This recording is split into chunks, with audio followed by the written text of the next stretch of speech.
అండి దీని మీద ఈ గాల్ మీద డౌట్ ఉంది. సో సరేనండి, దీని గురించి నేను అన్ని డీటెయిల్స్ తీసుకొని మీకు మళ్ళీ చేస్తాను.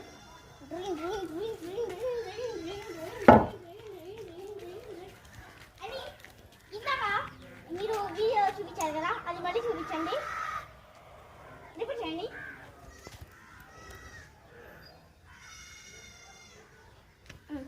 థ్యాంక్స్ అండి, నేను మళ్ళీ వచ్చి మీకు మనీ పే చేస్తాను.